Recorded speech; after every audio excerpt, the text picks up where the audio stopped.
You know, it's not uncommon for garage attics to not have any insulation in them. It makes it a little easier for us to inspect. You know, on hot summer days like this, attics are never the most comfortable place to be.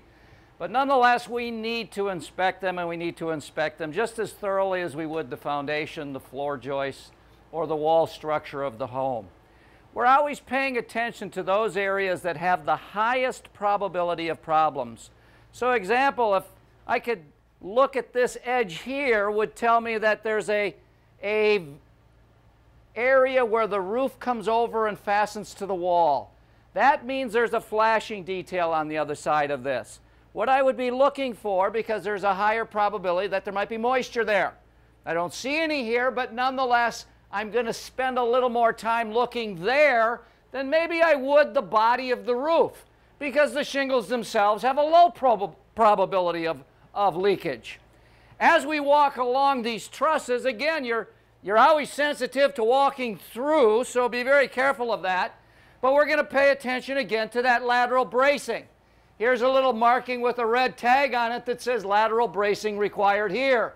So all of these vertical trusses would need to have either a 2x6 or a 2x4 that goes perpendicular to them and nailed together to bind them as one.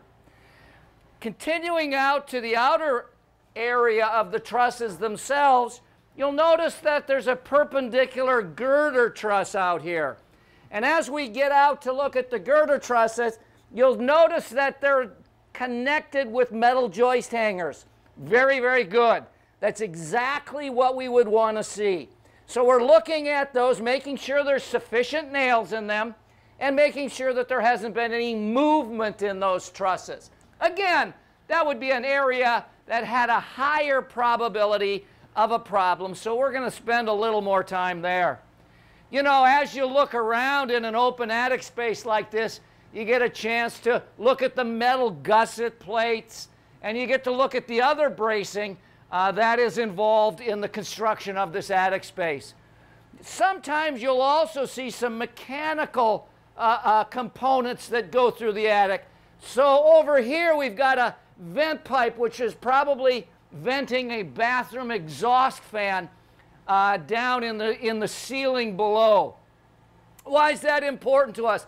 Had that exhaust fan not gone all the way through the attic space, now we would be adding moisture into the attic, and that would be unacceptable. Looking over here, you can see a white plumbing pipe going up the wall. You want to make sure that that's connected, there's no loose connections, that it's not leaking either. That would be a vent pipe, most likely, for that bathroom where that exhaust fan was located.